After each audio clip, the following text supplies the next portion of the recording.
Você já se sentiu como se estivesse no chão?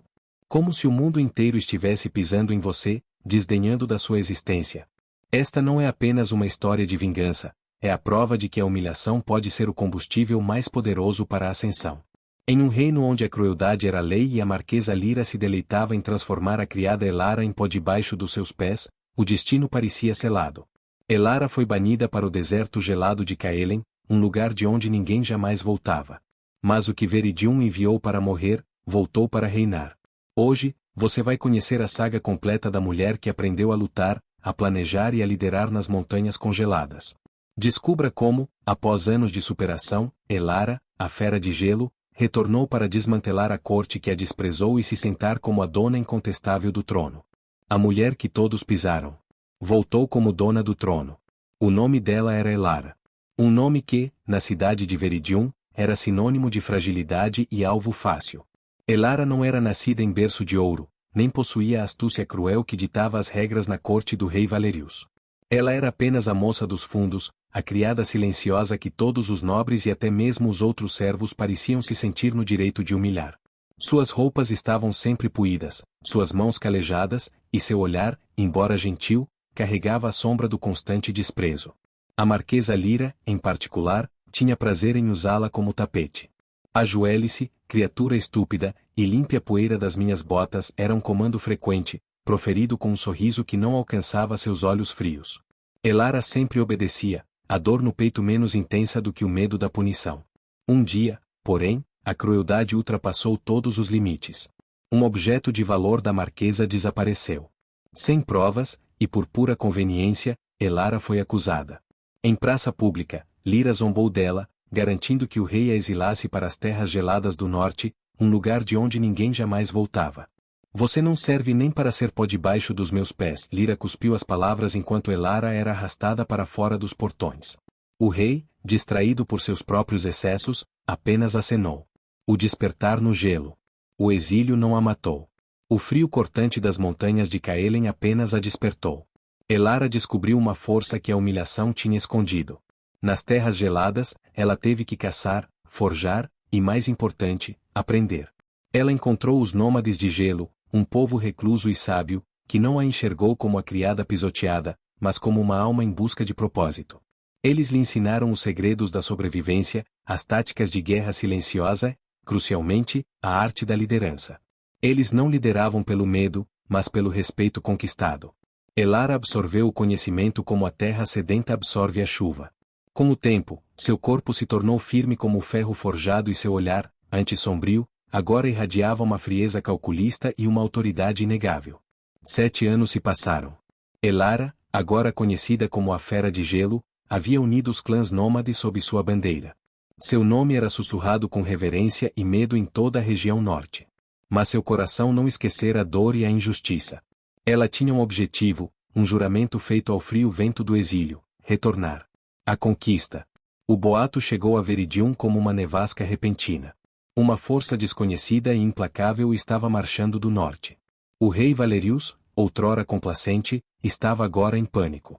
Seus exércitos, acostumados a subjugar os fracos, não eram páreo para os guerreiros de Caelen, cujos movimentos eram tão rápidos quanto o vento e cujos corações eram tão duros quanto a montanha. A batalha foi curta e decisiva. Quando as portas da cidadela foram derrubadas, a figura que entrou não era Elara de vestes puídas. Ela vestia uma armadura negra e prateada, forjada com gelo e metal, com uma capa de pele branca que esvoaçava como uma bandeira de guerra. Seu cabelo, antes desalinhado, estava trançado com runas de prata. Em sua mão, ela segurava uma espada longa, de brilho glacial. Os nobres, apavorados, encolheram-se. A Marquesa Lyra estava lá, pálida, tentando parecer desafiadora, mas falhando miseravelmente. Elara caminhou lentamente até o centro do salão do trono. O rei Valerius, gaguejando, tentou oferecer um acordo. Elara ergueu a mão, silenciando. Seus olhos azuis, antes marejados de lágrimas, encontraram os de Lyra. Você se lembra de mim, Marquesa? A voz de Elara era baixa, mas carregava o peso de uma avalanche. Lyra não conseguia falar, apenas balançava a cabeça negativamente em um frenesi de negação. 7 anos atrás, você disse que eu não servia nem para ser pó debaixo dos seus pés. Você me chutou para o frio para morrer. Elara deu um passo à frente, sua presença esmagadora. Você se lembra do nome que pesaram? Elara parou diante da marquesa. Eu sou Elara. A mulher que você tentou transformar em pó. E estou de volta. A dona do trono. Em um movimento limpo e sem hesitação, Elara depôs o rei. Não houve massacres desnecessários, apenas a troca de poder. Ela não buscava vingança fútil, mas justiça e ordem. A marquesa Lira e seus cúmplices foram despojados de seus títulos e terras, condenados não à morte, mas ao trabalho duro nas plantações, para que aprendessem o valor do esforço que tanto desprezaram. No dia da coroação, o salão do trono estava cheio de novos e velhos rostos, todos curvados em respeito solene. Elara se sentou no trono de Veridium. Ela não era mais a criada. Seus ombros sustentavam não a sujeira e a humilhação, mas o peso de um reino. O povo de Veridium olhava para sua nova rainha, a rainha Elara, a pacificadora e a fera de gelo. Eles a haviam sentada lá, a prova viva de que a opressão poderia ser superada e que a verdadeira força não vinha do nascimento, mas da resiliência e da vontade inquebrantável. A mulher que todos pisaram não só havia voltado, mas havia se tornado a dona do trono, e sob seu comando, Veridium nunca mais seria uma terra onde os fracos seriam pisoteados. A justiça finalmente havia encontrado seu lar no coração da mulher que conheceu o fundo do poço. Capítulo 1. O pó no chão de Veridium. O silêncio da criada. Veridium não era uma cidade de ouro, era uma cidade de pedras frias, onde a riqueza e o poder eram medidos pela frieza do mármore e pela rigidez das regras sociais. O palácio de Valerius, o epicentro desse poder, era um labirinto de corredores polidos e olhares cortantes. Nesse ambiente, Elara era quase invisível. Uma jovem de 20 anos, cujos traços simples e gentis eram constantemente obscurecidos pela fuligem e pela sombra. Ela não era alta o suficiente para ser notada, nem bonita o suficiente para ser cobiçada, nem astuta o suficiente para ser temida. Ela era a criatura dos fundos, a encarregada das tarefas mais ingratas, esfregar o chão do grande salão, polir os milhares de talheres de prata, sobretudo, suportar a presença da Marquesa Lira. A Marquesa Lira, uma mulher de beleza gélida e crueldade sem limites, tinha feito de Elara seu alvo preferido. Para Lira, humilhar Elara era um esporte. Seus insultos eram sempre sussurrados, para que parecessem um segredo íntimo, mas penetravam como facas frias. Seus dedos são tão grossos quanto sua mente, criatura, Lira dizia, enquanto Elara tentava amarrar os laços de um corpete apertado. O cheiro de sujeira simplesmente se recusa a abandonar você. Elara aprenderá a se curvar duplamente, não apenas para limpar, mas para esconder o tremor de suas mãos e a dor em seu peito. Sua única defesa era o silêncio e um segredo, o olhar que ela guardava para si, que registrava cada injustiça e cada riso zombeteiro. A revelação perigosa. A vida de Elara era definida por sua capacidade de sobreviver à negligência. No entanto, ela possuía uma mente que a poeira não conseguia embaçar. No tempo livre que não tinha, ela observava. Ela notava que as contas do palácio estavam sempre erradas, que o tesoureiro real, um homem gordo e preguiçoso, era facilmente ludibriado. Certa noite, enquanto limpava a biblioteca, Elara encontrou um livro de balanços descartado. Curiosidade, não ambição, a levou a examiná-lo. Ela havia aprendido a ler e escrever com a ajuda de um padre velho e bondoso antes de sua morte, e descobriu que tinha um talento natural para números e lógica. Em segredo, ela começou a refazer as contas, revelando discrepâncias gritantes que beneficiavam o tesoureiro e o conselheiro real. Seu único confidente era Marius, um cozinheiro subalterno que lhe dava sobras de comida e palavras gentis. Elara, você precisa parar, ele sussurrava, enquanto ela rabiscava em carvão na parte de trás de um menu. Se descobrirem que você tem uma mente, eles a esmagarão com mais força do que esmagam suas costas. Elara tentou ignorar, mas o conhecimento era um fardo. Ela cometeu um erro fatal, ela o demonstrou. Um dia, o tesoureiro reclamou publicamente de um erro de cálculo de estoque.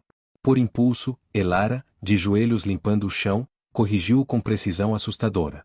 Lira estava por perto. Seus olhos frios se estreitaram. A marquesa não temia a beleza, temia a inteligência. A marquesa percebeu que a criatura que ela pisava tinha o potencial de se tornar mais do que um tapete. O plano de Lira e o ponto sem retorno. Lira viu a inteligência de Elara não como uma ameaça ao tesoureiro, mas a sua própria posição na corte. Ela precisava eliminar a ameaça. O objeto de discórdia foi o broche de âmbar de Valerius, uma joia rara e insubstituível. Lira arquitetou o plano com frieza, ela perdeu o broche, habilmente, garantiu que ele fosse encontrado escondido no catre miserável de Elara. A acusação foi imediata. Os gritos de inocência de Elara foram abafados pelos gritos de indignação da marquesa. Eu sabia. Os olhos dela sempre brilharam com a luxúria dos ladrões. Lyra declarou ao rei Valerius, um homem superficial, mais interessado em caçadas e banquetes do que em justiça. O rei, impaciente, apenas acenou, aceitando a palavra da marquesa como verdade absoluta. O clímax do capítulo se desenrola na praça do palácio. Elara, amarrada e arrastada perante a multidão, viu seu mundo ruir. O rei, sem lhe dar chance de defesa, proferiu a sentença: exílio imediato e permanente nas montanhas de Caelen, a terra congelada da onde ninguém jamais retornava. Lyra se aproximou para o golpe final, seu rosto brilhando de triunfo. Ela levantou sua bota de couro caro e a pressionou na face de Elara, sujando-a. Você não serve nem para ser pó debaixo dos meus pés, criatura estúpida. Morra no gelo. O medo congelou o coração de Elara. Ela procurou por Marius, seu único amigo. Ele estava na multidão, os olhos cheios de lágrimas, mas ele não se moveu. O medo de ser associado a ela era maior do que sua amizade. Essa foi a primeira traição, silenciosa, mas fatal. Enquanto era arrastada para fora dos portões sob os gritos de escárnio, o último olhar de Elara não era de súplica, mas de uma dor ardente que se solidificou em promessa. Ela não chorou, ela congelou a dor em seu núcleo. A mulher que era pó se tornou uma semente de gelo. Capítulo 2. A caminhada para o gelo. O adeus a Veridium. Os portões de Veridium fecharam-se com um clangor que ecoou a sentença de morte de Elara. Ela foi jogada em uma carroça de carga, amarrada por cordas ásperas que a feriam a cada solavanco. Os 2 guardas que a escoltavam eram brutais, mas indiferentes, tratando-a como um fardo inevitável em uma missão tediosa. O destino, as montanhas Caelen, um deserto gelado no extremo norte, conhecido por engolir a vida. O exílio não era apenas uma punição, era uma forma de esquecimento. Nos primeiros dias, a dor física era secundária à dor da alma. O rosto de Lyra, triunfante, e o olhar covarde de Marius, fixo na multidão, reproduziam-se incessantemente em sua mente. Elara não chorou. As lágrimas haviam secado, deixando um resíduo amargo de ódio frio.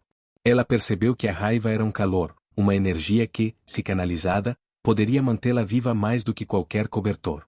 Os guardas se divertiam com sua miséria. Recusavam-lhe água por dias, atiravam-lhe crostas de pão rançoso e a forçavam a caminhar por horas, mesmo quando a carroça estava vazia. Por que desperdiçar a força dos cavalos com lixo? Zombavam.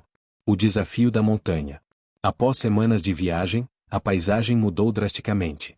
A civilização deu lugar a picos nevados e florestas de pinheiros varridas pelo vento.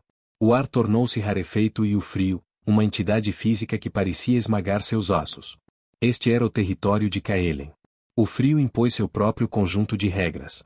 Elara, acostumada aos trapos finos de uma criada, começou a tossir sangue. Seus lábios racharam, e os dedos das mãos e dos pés estavam dormentes, marcados pelo início da necrose. Os guardas ficaram impacientes. Chegando a uma passagem rochosa perigosa, eles a soltaram. Pronto, criatura. Este é o seu lar. Se o frio não a matar, os lobos farão o serviço, disse um deles, empurrando-a. Eles a deixaram com uma faca cega e metade de uma manta rasgada, voltando rapidamente para o conforto do sul. Elara estava sozinha. O silêncio da montanha era opressor, quebrado apenas pelo uivo distante do vento, talvez, de alguma criatura faminta. Ela caminhou por um dia e uma noite, sem direção, impulsionada apenas pela recusa em morrer de forma patética. A rendição e o juramento. No segundo dia sozinha, a exaustão venceu. Elara caiu em uma ravina coberta de neve. A manta escorregou e ela sentiu o gelo entrar em suas veias. O frio era tão intenso que parou de doer, substituído por uma euforia entorpecente. Ela aceitou a morte. Fechou os olhos, pronta para se entregar ao sono eterno.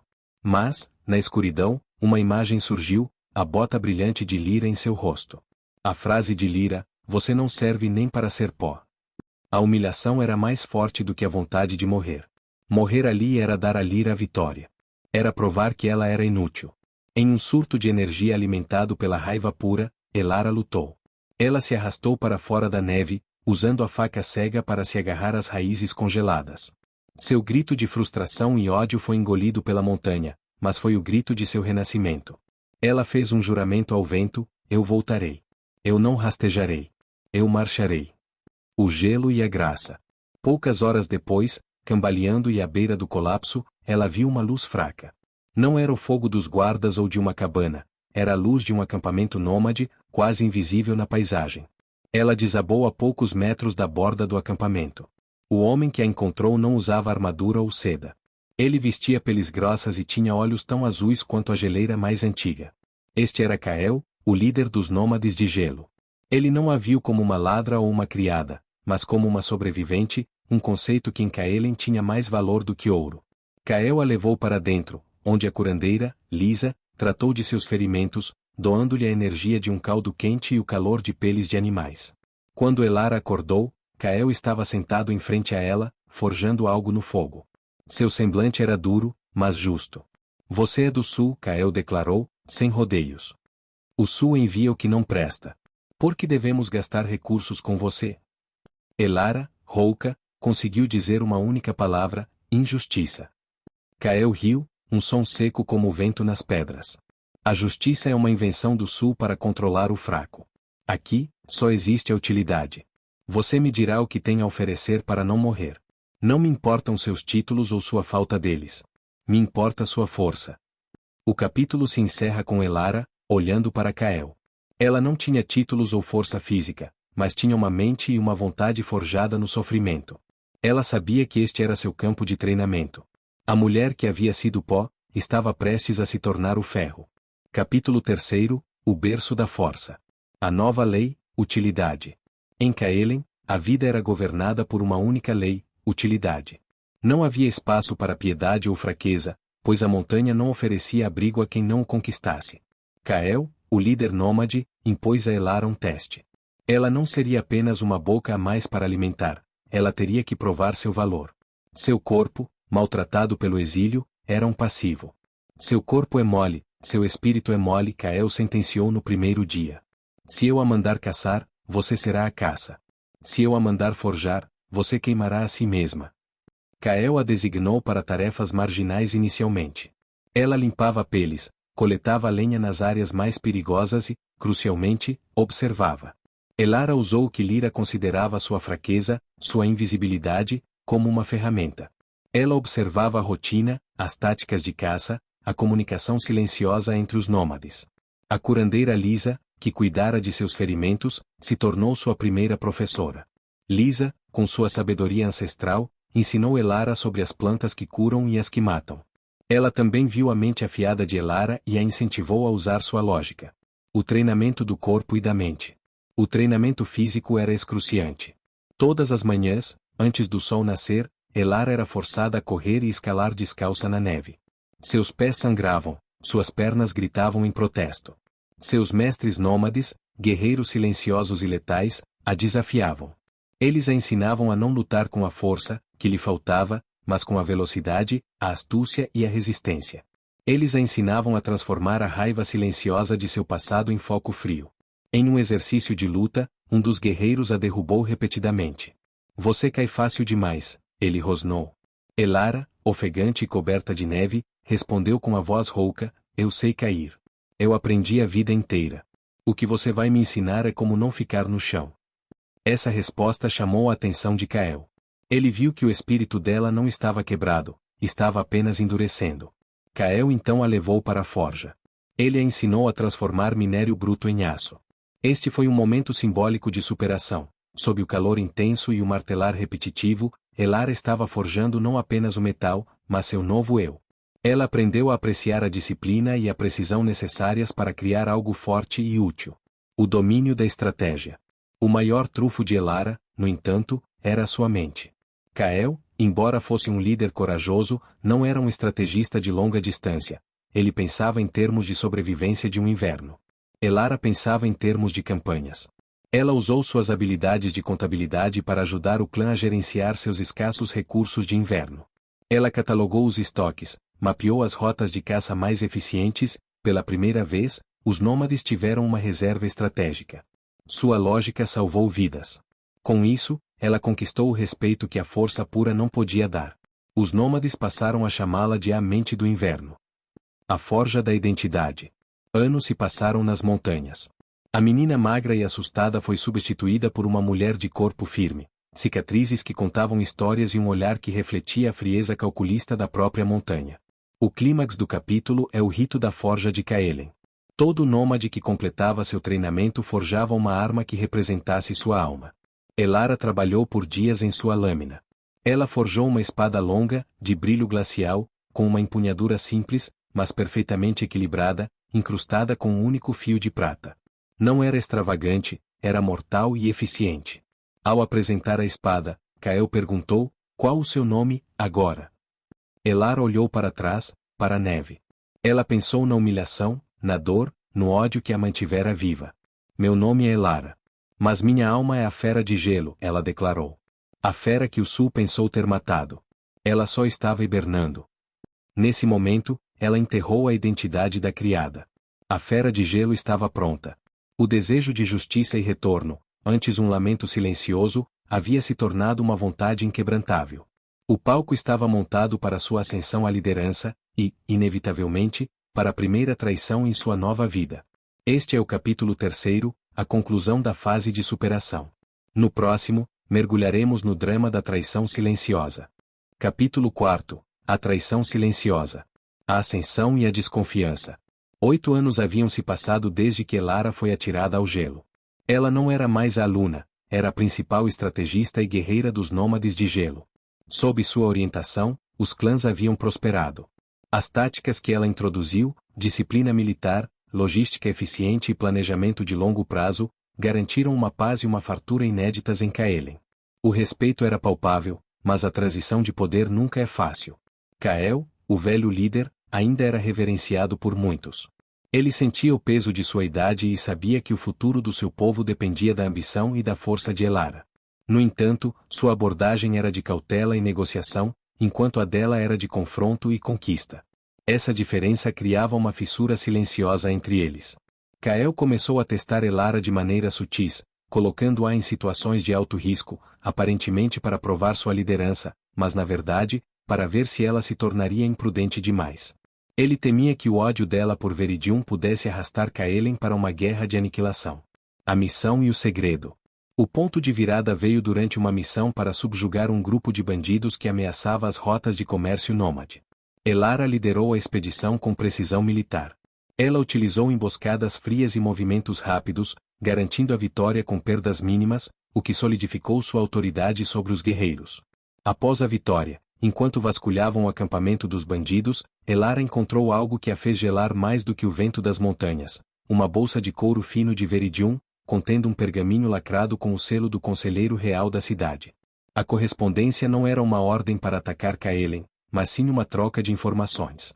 O conselheiro real estava pagando os bandidos para manter a área instável. O mais chocante, o pergaminho revelava que o emissário do sul se comunicava através de um contato de confiança em Kaelen.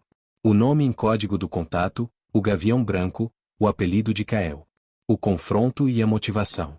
Elara confrontou Kael em particular, na solidão da forja que ela mesma havia restaurado. Sua voz estava baixa, controlada, mas carregava a frieza de sua lâmina. O Gavião Branco não é mais um símbolo de força, Kael. É um símbolo de traição, ela declarou, atirando o pergaminho a seus pés. Kael não negou. Sua postura se curvou sob o peso da verdade, mas não pela culpa, e sim pela necessidade. Ele revelou que, anos antes do exílio de Elara, ele havia feito um pacto silencioso com o conselheiro real. Kaelen vivia sob a ameaça de invasão do sul. Para garantir que seu povo não fosse massacrado, Kael concordou em fornecer periodicamente informações irrelevantes, pequenas rotas de caça, mudanças climáticas, em troca da garantia de que o sul não marcharia para o norte. Você me vê como um traidor, Elara, mas eu vi a guerra. Você estava cega pela sua dor. Eu troquei informações inúteis pela vida do meu povo. Você não estava aqui para entender o que era o medo do extermínio, ele explicou, a dor em seus olhos sendo o único sinal de sua honestidade. O duelo de liderança. A traição de Kael não era motivada pela malícia, mas por um medo paternal de perder seu povo, e mais dolorosamente, por um medo de que a ambição de Elara iniciasse a guerra que ele tanto tentou evitar. Ele a amava como uma filha, mas temia que ela trouxesse a destruição. Elara sentiu o coração apertar. Ela não podia mais confiar nele, mas entendia a motivação. A única maneira de resolver o conflito era através da tradição nômade, um duelo de liderança ritual. O duelo não era sobre a morte, mas sobre a rendição e a honra. Cael, velho e desgastado pela culpa, lutou com a sabedoria de anos. Elara lutou com a força fria e a precisão afiada que ele mesmo havia ensinado. O clímax do capítulo é o momento em que a espada glacial de Elara encontra a garganta de Cael. Ela poderia ter matado o homem que a salvou. Mas ela parou. A honra estava em vencer, não em matar. Cael se ajoelhou e rendeu-lhe o título e a liderança. A fera de gelo, ele disse, com um tom de aceitação e reverência. Você governa Caelen agora. Que sua força traga o fim que o meu medo não conseguiu. Elara poupou Cael e o manteve como conselheiro, mas agora, sua autoridade era absoluta. O medo de que sua ambição fosse um erro pairava no ar. A traição silenciosa havia lhe custado a inocência em Caelen, mas lhe deu a coroa. Ela era, agora, a líder incontestável e estava pronta para olhar para o sul. Capítulo 5 – A tática da nevasca. O nascimento de um exército fantasma.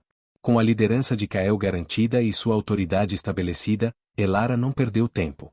Ela sabia que os nômades de gelo, apesar de serem guerreiros ferozes, eram poucos em número e não poderiam vencer uma guerra de desgaste contra o exército de Viridium, vasto e bem abastecido.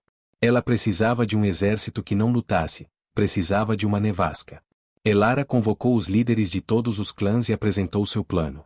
Ela não pedia a eles que lutassem por sua vingança pessoal, mas pela segurança permanente de Caelen.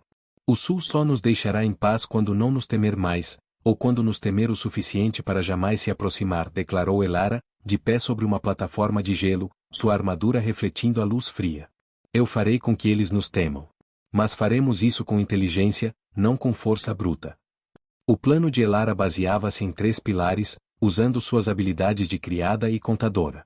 Logística frágil, Viridium era forte, mas preguiçosa. Dependia de rotas de suprimentos previsíveis. Guerra psicológica, eles temiam o gelo e o desconhecido.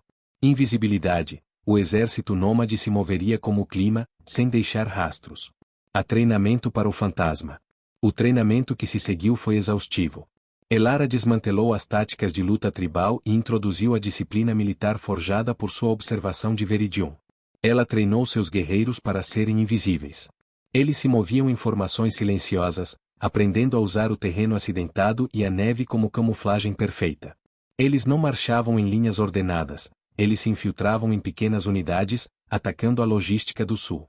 Elara enviou os nômades mais jovens, aqueles que conheciam as passagens secretas das montanhas, para se infiltrarem nas rotas de abastecimento de Viridium. Eles não matavam, eles causavam sabotagem. Tonéis de vinho se esvaziavam, rodas de carroças eram rachadas, e, mais importante, as comunicações eram interceptadas. Usando seus conhecimentos de escrita e codificação, adquiridos na biblioteca de Lyra, Elara conseguiu decifrar os códigos de comunicação entre os fortes de fronteira do sul. Ela usou essa informação para espalhar desinformação, convencendo os generais de Viridium de que a força nômade era 10 vezes maior e estava em lugares onde, na verdade, não havia ninguém. O mapa da fraqueza. Enquanto o exército treinava, Elara, auxiliada por Cael, que agora se dedicava à estratégia com a lealdade de um pai, começou a mapear as fraquezas de Viridium. Seus espiões internos, alguns nômades disfarçados de mercadores, descobriram que o tesouro do rei Valerius estava quase vazio devido aos seus banquetes e obras faraônicas. O descontentamento dos camponeses era alto, pois os impostos haviam sido elevados para pagar pelos luxos da corte. Elara percebeu que não precisava de uma invasão total, precisava apenas de um empurrão tático para derrubar uma estrutura podre por dentro. O plano, em vez de atacar a capital, Viridium, de frente, eles atacariam primeiro os 4 fortes de abastecimento que alimentavam a cidade e protegiam a fronteira. Se o estômago do reino fosse cortado, o coração cairia sozinho. A marcha de gelo. O momento da partida chegou. Foi um ritual sombrio e solene.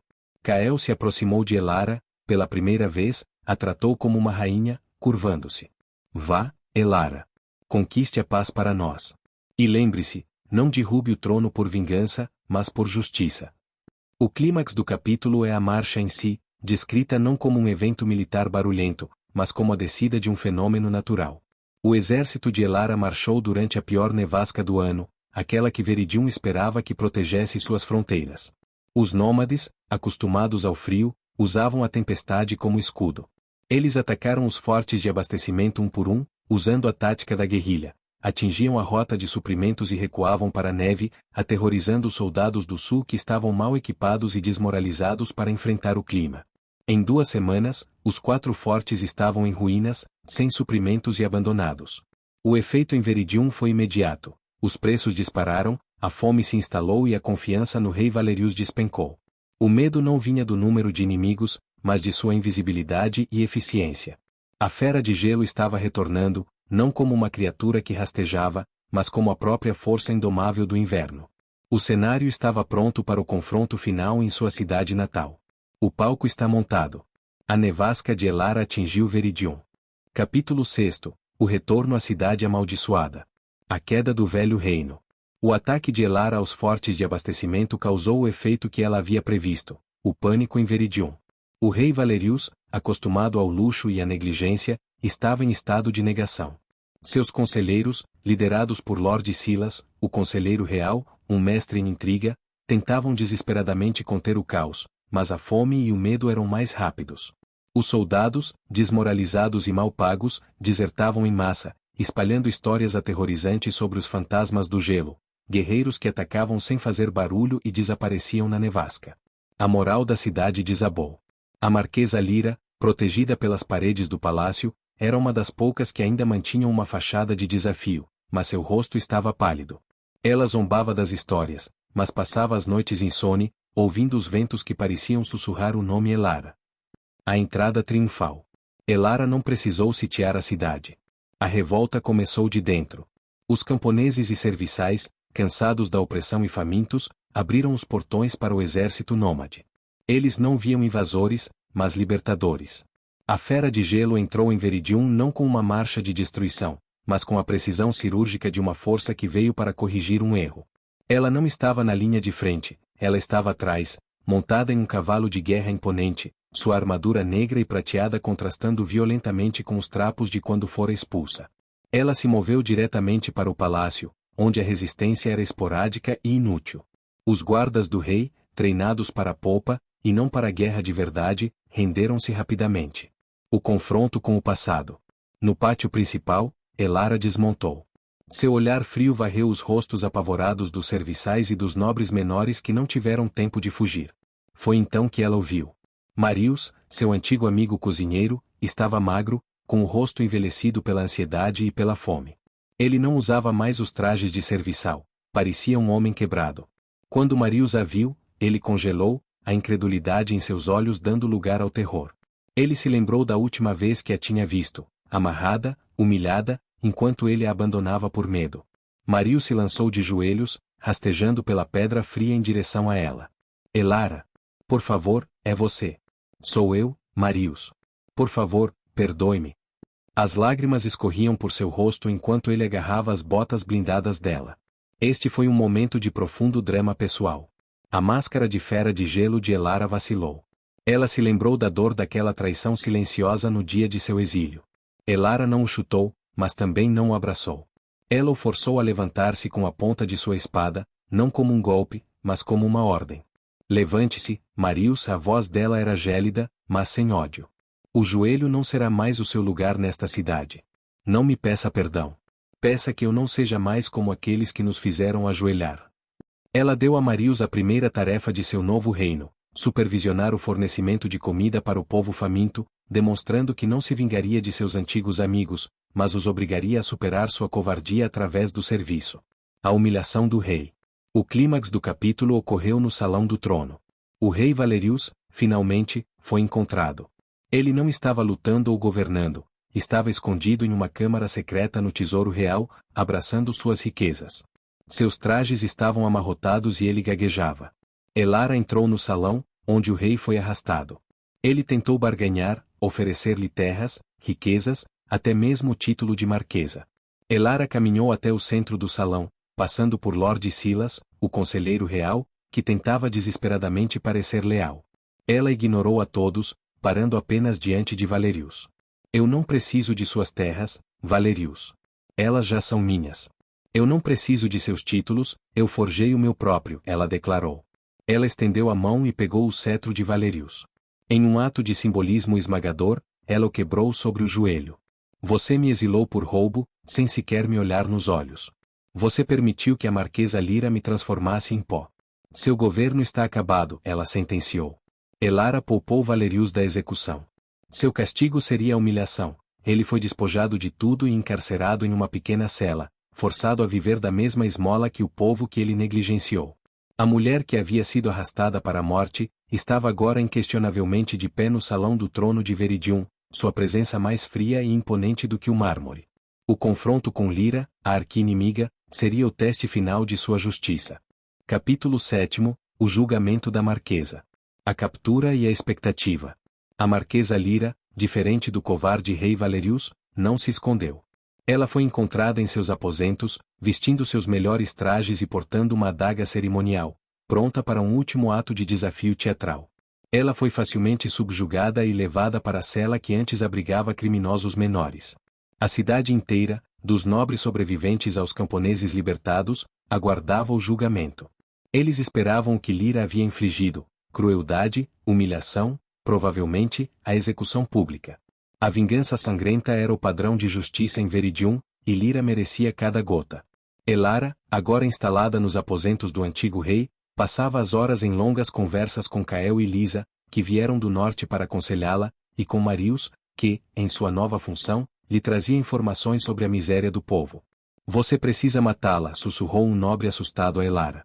Se não o fizer, ela será um mártir e incitará a rebelião. Você deve matá-la com o máximo de espetáculo, Vossa Majestade, aconselhou outro, ecoando o desejo de vingança da plebe. Elara se lembrou da bota de Lyra em seu rosto. A voz dentro dela gritava por sangue, por um final à altura da dor que ela havia suportado. O teste da liderança.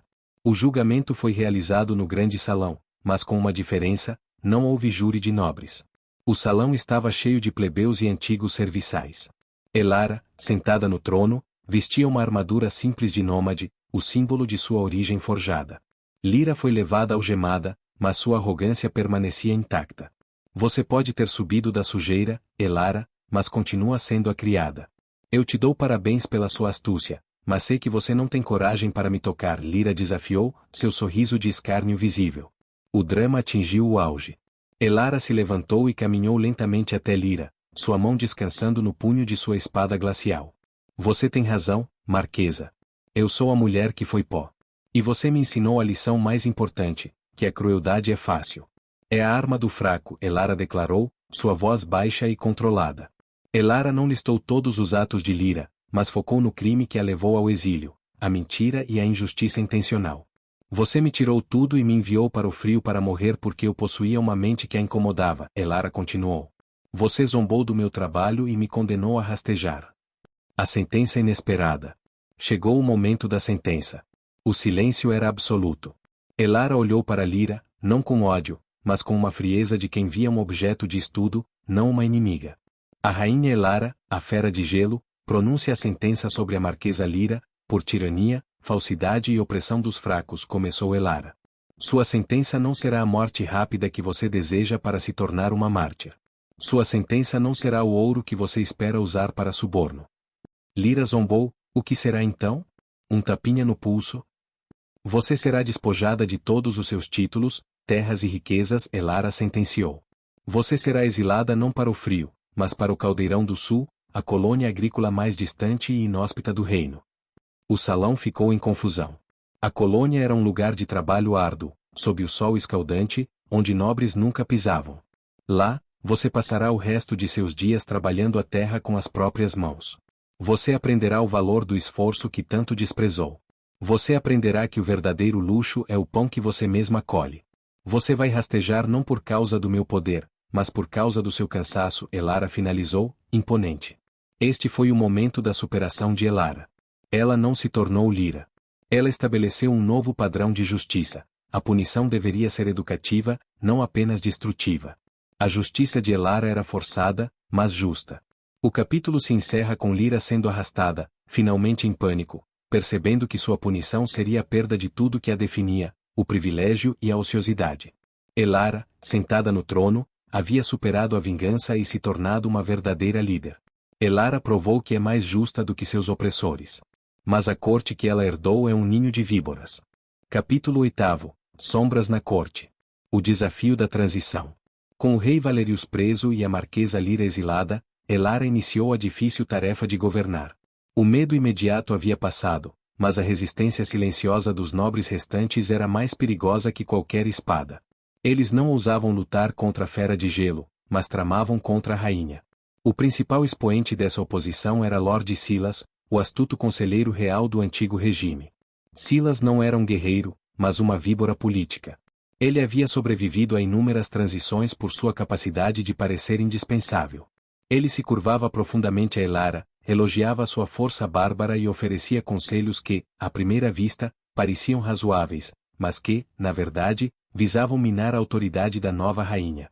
Silas tentava isolar Elara de seus conselheiros nômades, Cael e Lisa, e de seu novo mestre de casa, Marius, que era considerado apenas um serviçal. Vossa Majestade precisa de nobres que entendam as complexidades da corte de Veridium, não de selvagens do gelo ou de cozinheiros, Silas sussurrava, tentando semear a desconfiança. A conspiração silenciosa de Silas. O principal plano de Silas era desestabilizar os pilares do novo reinado de Elara, os nômades e a justiça.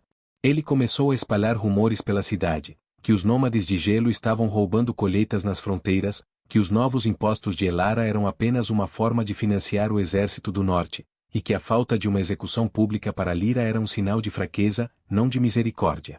Silas também tentou subornar Marius, oferecendo-lhe ouro para que ele espionasse Elara e inventasse histórias sobre o descontentamento popular. Marius, embora fosse um homem medroso, tinha um novo senso de propósito e lealdade a Elara.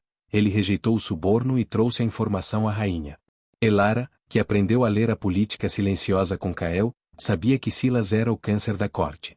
Ela ordenou a Marius e a um pequeno grupo de seus nômades mais discretos que coletassem provas irrefutáveis contra Silas.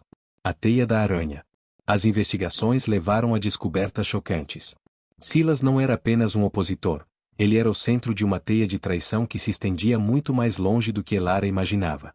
Os nômades descobriram que Silas estava secretamente desviando fundos das reservas do reino para financiar pequenos grupos de mercenários na fronteira, para que eles atacassem os nômades e confirmassem os rumores de que o norte era uma ameaça. O ponto de virada veio quando Lisa encontrou um diário codificado de Silas. Usando seu conhecimento ancestral e a astúcia de Elara, elas decifraram o código.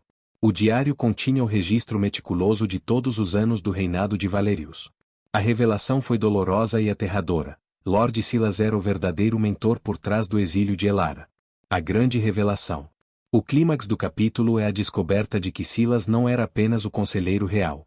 Ele sabia da inteligência de Elara no capítulo 1. Ele a via como um futuro rival de poder, mesmo sendo apenas uma criada.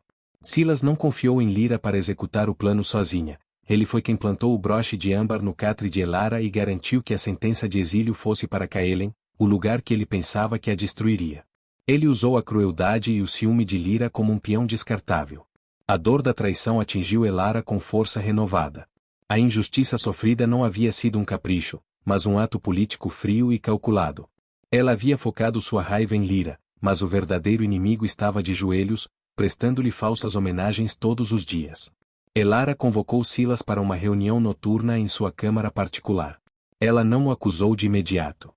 Ela o deixou falar, permitindo que ele continuasse a tecer sua teia de mentiras e falsos conselhos sobre como lidar com o problema nômade. Quando Silas terminou, Elara colocou o diário codificado e as provas de desvio de fundos sobre a mesa. Você é um excelente ator, Silas, Elara disse, sua voz tão fria que a sala parecia congelar. Mas você cometeu um erro que a Marquesa Lyra também cometeu. Você subestimou a mente que se curvava sob o pó.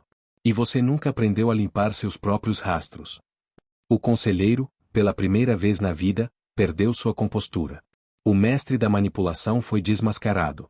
O fim da traição está próximo, mas o custo emocional para Elara é alto, forçando-a a tomar uma decisão final sobre a limpeza de seu reino. Capítulo 9. O último elo quebrado. A queda da sombra. Lord Silas tentou fugir. Quando Elara confrontou-o com as provas de seu diário codificado, sua fachada de nobreza ruiu, revelando a alma desesperada de um conspirador encurralado. Ele tentou subornar os guardas nômades, mas eles eram leais a Elara. Ele tentou apelar para a lei da corte, mas Elara havia reescrito a lei. A rainha não permitiu que a queda de Silas fosse um espetáculo público, como a de Lira. A traição de Silas era insidiosa e calculada, sua punição deveria ser igualmente final e definitiva, cortando a conspiração pela raiz sem alimentar o circo. Elara convocou os poucos nobres restantes para testemunharem o julgamento sumário. Ela apresentou as provas de que Silas não apenas conspirou para o seu exílio, o verdadeiro mentor por trás da Marquesa Lira, mas também vinha sabotando o novo governo, desviando fundos e tentando minar a paz com Caelen. O veredito de Elara foi claro: prisão perpétua na mais profunda masmorra do palácio. Você amou o poder e a intriga, Lord Silas, declarou Elara, olhando nos olhos. Você passará o resto de sua vida onde o único poder que terá é o de contemplar o teto. Sua mente afiada será sua própria prisão. Silas foi levado, o último vestígio da velha tirania removido do coração de Veridion. A traição havia sido erradicada. O acerto de contas com o Gavião Branco. A descoberta mais dolorosa no diário de Silas não era sua própria culpa, mas a confirmação de que ele havia explorado o medo de Cael, o Gavião Branco, para garantir o exílio de Elara anos atrás. Cael havia tentado proteger seu povo, mas acabou inadvertidamente ajudando a conspirar contra a própria pupila que salvou. Elara chamou Cael para um encontro privado nas muralhas do castelo, de frente para as montanhas de Caelen. Silas me confirmou e Elara começou, sua voz suave, mas carregada. Que você e ele tinham um acordo. O preço da paz para Caelen era o meu exílio. Cael, o velho guerreiro, curvou a cabeça, o peso de anos de culpa visível em seus ombros. Eu não sabia o quão cruel ele era, Elara. Eu não sabia que Lira era apenas um fantoche. Eu só via o exército de Valerius e o futuro de nosso povo. Eu negociei sua vida no sul porque pensei que ela estaria perdida, para salvar centenas no norte. Foi a maior covardia da minha vida, e meu maior erro. O momento exigia drama e honestidade. Elara se lembrou do medo de Cael, mas também de sua lealdade. Ela superou a dor da traição entendendo que não havia sido pessoal, havia sido motivacional. Eu te perdoo, Cael, Elara disse, surpreendendo-o porque você agiu por amor ao seu povo, não por ódio a mim. E porque, paradoxalmente, foi o seu medo que me deu a força para voltar. Se você não tivesse me atirado ao frio, eu nunca teria me tornado a rainha. Eles selaram o perdão com um abraço solene. A traição do passado estava finalmente curada. A forja da nova lei. Com a corte limpa e a lealdade do norte garantida, Elara dedicou-se à superação institucional. Ela sabia que a opressão prosperava porque as leis eram injustas. Reforma agrária. Ela usou as terras confiscadas de Lira e Silas para criar assentamentos para os camponeses e para os nômades que desejassem se estabelecer, garantindo que o direito à terra não fosse apenas para os nobres. Abertura da corte. O antigo mestre de casa, Marius, agora era seu conselheiro de assuntos civis, garantindo que a voz do povo fosse ouvida. A curandeira Lisa tornou-se a primeira conselheira de saúde e educação. Justiça genuína. Ela aboliu as prisões por dívidas e estabeleceu um sistema de tribunais baseados em evidências, e não na posição social. O reino, antes sufocado pela opressão, começou a respirar. A figura da fera de gelo se suavizava, revelando a rainha justa. O capítulo termina com Elara olhando para as montanhas de Caelen de sua janela. Ela havia retornado ao seu lar e o havia purificado. A dor se transformará em propósito. O cenário estava pronto para o triunfo final, não da vingança, mas da redenção. Capítulo 10. A dona incontestável do trono. O ano da prosperidade. Um ano se passou desde a prisão de Lord Silas e o estabelecimento do novo governo de Elara. O reino, antes asfixiado pela corrupção, floresceu. A estabilidade política, combinada com a lógica e a eficiência de Elara e Cael, resultou em colheitas abundantes e comércio justo. Pela primeira vez em décadas, os camponeses não temiam os coletores de impostos e os serviçais não temiam a crueldade dos seus senhores. A fera de gelo havia se tornado sinônimo de ordem e justiça. Marius, agora o conselheiro de assuntos civis, havia encontrado sua voz. Sua empatia com o povo e seu conhecimento dos detalhes do funcionamento da cidade faziam dele um administrador inestimável. Lisa reformou o sistema de curandeirismo, levando o conhecimento nômade de ervas para os pobres da cidade. E Cael, sentado ao lado de Elara como seu principal estrategista, representava a ponte inquebrável entre o norte e o sul. Elara se sentia em paz. A vingança, ela descobriu, era um fogo frio que se apagava rapidamente, mas a justiça era um fogo quente que mantinha todos aquecidos. O símbolo da redenção. O momento mais esperado era a coroação. Elara, inicialmente, recusou o trono de Viridium, sentindo que o título não deveria ser herdado, mas merecido. Mas o reino clamava por um símbolo de sua nova era. No dia da coroação, o palácio estava irreconhecível. Não havia mais o brilho ostensivo do ouro de Valerius, mas a beleza austera e honrada do mármore limpo. Os nobres restantes, agora alinhados com a nova ordem, estavam presentes, lado a lado com os líderes nômades e uma multidão de antigos serviçais e camponeses. Elara não vestiu a pesada armadura que a definiu em seu retorno. Ela usava um manto de lã branca do norte, bordado com fios de prata, e um vestido azul escuro. A coroa, forjada pelos próprios nômades, não era adornada com joias chamativas, mas com cristais de gelo e pequenos símbolos de fogo, representando a fusão de sua origem no frio e o calor de sua vontade. O arcebispo da cidade, com lágrimas nos olhos, não proferiu a bênção tradicional sobre direito de nascimento, mas sobre mérito e sacrifício. Ao receber a coroa, a rainha Elara olhou diretamente para a multidão. Ela era a prova viva de que a opressão poderia ser superada e que a resiliência era a verdadeira linhagem real. O perdão silencioso. O último elo do passado foi quebrado de forma inesperada. Meses após sua coroação, um mensageiro chegou das colônias agrícolas do sul com uma carta. Era de Lyra. A letra estava tremida e áspera, muito diferente da caligrafia pomposa da marquesa. Na carta, Lyra não pedia perdão para ser libertada, mas pedia perdão pela crueldade. Ela descrevia a dor de ter que trabalhar sob o sol escaldante, e como, pela primeira vez, ela entendia o valor de um dia de trabalho e a humilhação de estar faminta. Elara pegou a carta, refletindo sobre o destino de sua algoz. Ela havia vencido Lyra não pela morte, mas pela transformação forçada. A vingança estava completa. Em vez de responder, Elara simplesmente rasgou a carta em pequenos pedaços e os atirou ao vento. Ela não precisava de palavras ou reconhecimento de Lyra. O perdão não era um ato de comunicação, mas um ato de libertação para si mesma. A dona incontestável. O clímax da história é o momento em que Elara finalmente se senta no trono de Viridium, não mais como a fera de gelo ou a rainha em transição, mas como a dona incontestável. Ela apoia a cabeça na mão, em um momento de reflexão, permite que o rosto da criada humilhada e o da guerreira implacável se fundam no rosto da monarca justa. Ela superou o drama da infância, a traição dos seus inimigos e a superação de si mesma. Seu reinado se torna a lenda de Viridium. A cidade, que antes era uma terra de tiranos e covardes, tornou-se um modelo de justiça e oportunidade, governada pela mulher que todos pisaram. O final feliz de Elara não era a riqueza ou o poder, mas a paz e o respeito que ela havia conquistado, forjando um reino onde ninguém mais precisaria ser pó no chão. Fim. A saga de Elara nos ensina uma verdade eterna. A maior força não vem do berço de ouro, mas da resiliência forjada na dor. Ela poderia ter voltado para se vingar com sangue, mas escolheu a justiça e a ordem, transformando a dor de sua humilhação na fundação de um reino melhor. A mulher que foi pó se tornou a rainha que garantiu que ninguém mais rastejasse em seu reino. Qual foi o momento que mais te inspirou na jornada de Elara? Foi a traição silenciosa de Kael? Ou a sentença inusitada que ela deu à marquesa Lyra? Deixe seu comentário abaixo e me diga qual foi a sua parte favorita desta história de superação. Não se esqueça de curtir este vídeo e se inscrever no canal para mais contos épicos de triunfo. Até a próxima!